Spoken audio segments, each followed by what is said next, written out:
मंत्री की कुर्सी से खुद इस्तीफा दिया, उन्होंने मुझे नहीं हटाया। अपने परिवार का एक अंग मानकर इनके हर प्रकार से पूरी मदद की है। मेरे ऊपर जो जानलेवा हमला कराया, स्थिति आएगी तो हम सरकार के खिलाफ वोट देंगे। इन्होंने जांच आयोग में एक भी दलित सदस्य को नहीं रखा है। एक लड़की जिसने अपनी आवाज से सत्ता के गलियारों में भूचाल ला दिया, एक टीचर जिसने संघर्ष का रास्ता चुना, एक नेता जिसने गरीबों, पिछड़ों और दलितों को आवाज दी। ये कहानी उत्तर प्रदेश के एक छोटे से गांव से आने वाली उसी लड़की की है जिसकी आंखों में बहुत सारे सपने थे।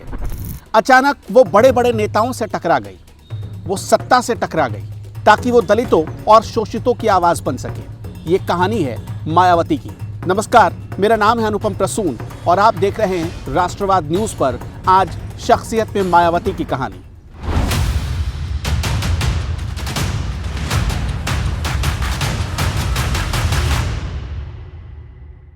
यूं तो मायावती की कहानी शुरू होती है 15 जनवरी 1956 से, जिस दिन उनका जन्म हुआ। लेकिन सियासत में उनकी एंट्री का दिन आया सितंबर 1977 में। देश इमरजेंसी के दंश से बाहर आ चुका था। देश में नई नई जनता पार्टी की सरकार बनी थी।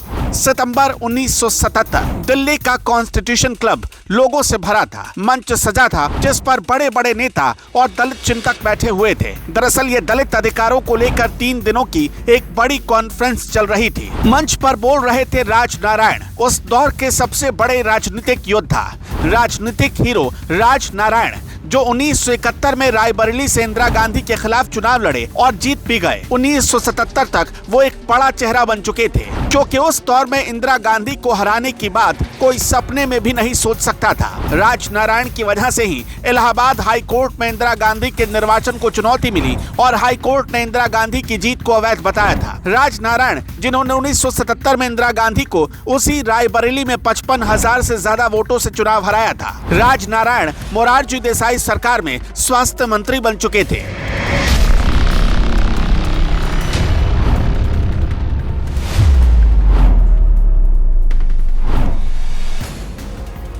लेकिन भाषण के दौरान राज नारायण ने बार बार एक शब्द का इस्तेमाल करना शुरू किया, हरिजन। ये शब्द मायावती को चुभ गया। इससे वो इतना चिढ़ गई कि बीच मंच पर राज नारायण के सामने से माइक छीन ली। हालांकि मंच पर और भी बड़े बड़े दलित नेता बैठे थे, लेकिन जब तमाम वरिष्ठ नेताओं ने खामोशी पहन ली तब मायावती को रहा नहीं गया। उम्र के 21वें पड़ाव में पहुंच चुकी एक लड़की ने जब इतने बड़े नेता के आगे से माइक छीना तो सभा में मौजूद लोग हक्के बक्के रह गए। ये वो दौर था जब लड़कियां दहलीज से बाहर निकलने की सोच भी नहीं सकती थी, लेकिन मायावती ने उस वक्त के सबसे बड़े नेताओं में से एक की जमीन खींच ली थी। इंदिरा गांधी को हराने वाले नेता के सामने राज नारायण मुर्दाबाद के नारे गूंज रहे थे और सिर्फ वो देखने के सिवाय कुछ नहीं कर पा रहे थे। राज नारायण के सामने से माइक छीनने वाली मायावती उन्हें कहती हैं कि आप जैसे नेता खुद को समाज का मसीहा समझते हैं, लेकिन आप हमारा तब अपमान करते हैं जब हमें हरिजन कहकर पुकारते हैं। इसके बाद तो मायावती की बात सुनकर राज नारायण सन्न रह गए। मायावती इसके आगे कहती हैं कि बाबा साहब अम्बेडकर ने हमारे लिए संविधान में अनुसूचित जाति शब्द का इस्तेमाल किया है, इसलिए आप हरिजन कहकर हमारा अपमान मत करिए, हमें अनुसूचित जाति शब्द से संबोधित करिए। मायावती की ये बात सुनकर वहां मंच के नीचे मौजूद लोग अचानक तालियां बजाने लगे। मंच पर मायावती की आवाज गूंजी और वहां मौजूद दलित नेताओं और कार्यकर्ताओं के दिलों में एक नई ऊर्जा भर गई। वहीं से शुरू हुआ मायावती का राजनीतिक सफर।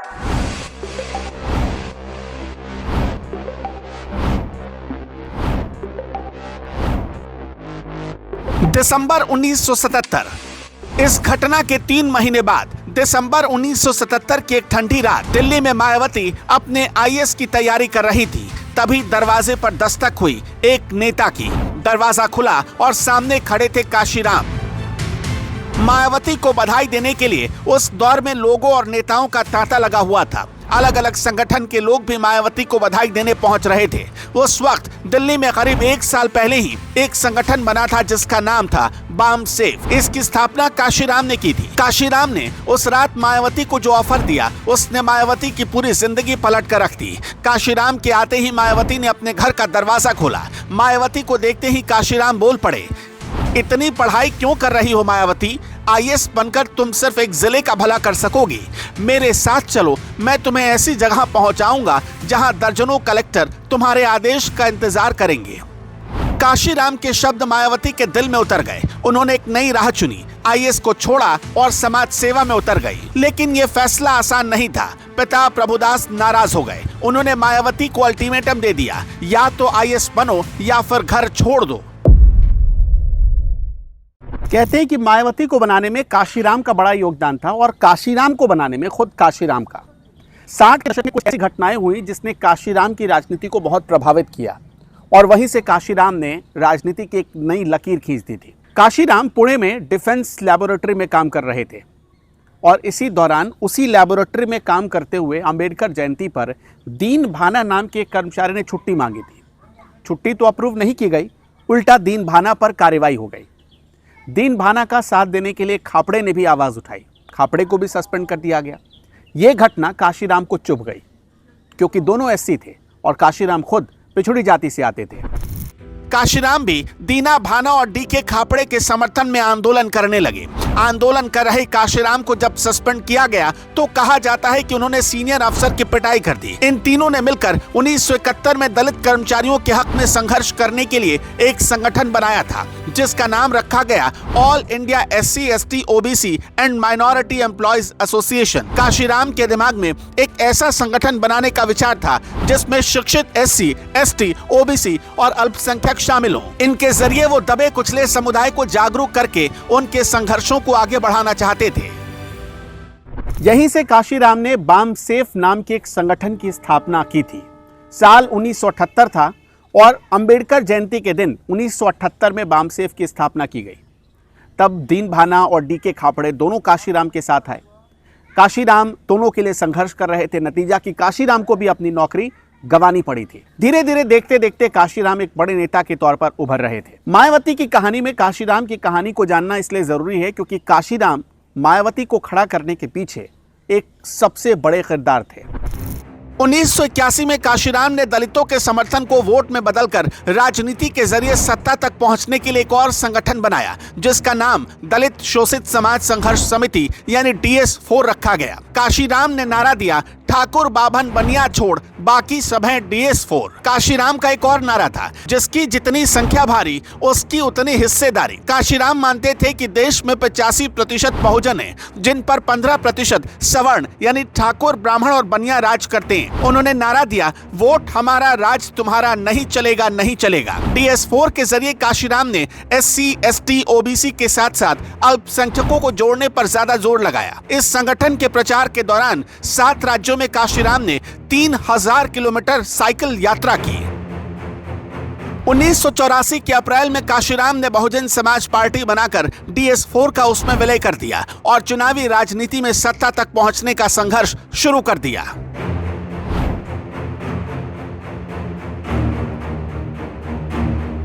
1984 में काशीराम ने बहुजन समाज पार्टी की स्थापना की। मायावती इस पार्टी का चेहरा बनी। उन्होंने पहला चुनाव यूपी के कैराना से लड़ा, वो हार गई। फिर बिजनौर और हरिद्वार से चुनाव लड़ा, लेकिन हार का सिलसिला रुका नहीं। तीनों हार के बावजूद मायावती और काशीराम रुके नहीं। फिर आया 1989 का लोकसभा चुनाव।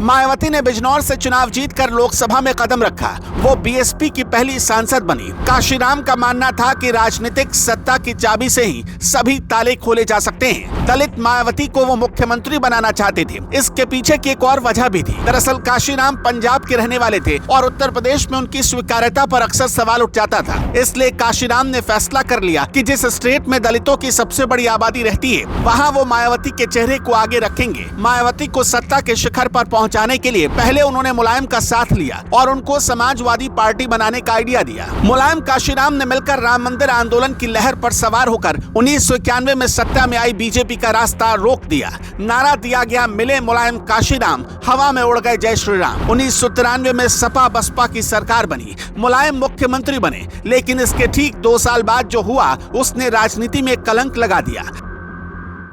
फिर इतिहास के पन्ने में तारीख आई 2 जून 1995 की। लखनऊ का गेस्ट हाउस कांड। उत्तर प्रदेश के बच्चे बच्चे को इस गेस्ट हाउस कांड के बारे में पता है।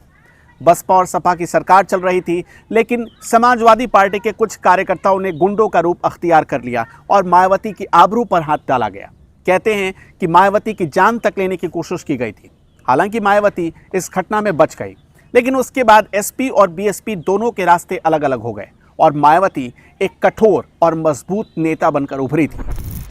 हालांकि मायावती समय के साथ आगे बढ़ती रही और गेस्ट हाउस कांड को उन्होंने जल्दी भुला दिया। फिर साल 2019 के चुनाव में सपा बसपा का फिर से गठबंधन हुआ, लेकिन ये गठबंधन ज्यादा असर नहीं दिखा पाया। उसके बाद मायावती और उनके सगे संबंधियों के खिलाफ ताबड़तोड़ ईडी और इनकम टैक्स की छापेमारी हुई, जिससे मायावती टूट गई और देखते ही देखते उत्तर प्रदेश की राजनीति में हाशिए पर चली गई। मायावती भले ही हाशिए पर चली गई, लेकिन उत्तर प्रदेश की राजनीति में आज भी उन्हें इग्नोर नहीं किया जा सकता। ये रही मायावती की कहानी। अगली बार फिर किसी नई शख्सियत की कहानी के साथ आपके पास हाजिर होंगे।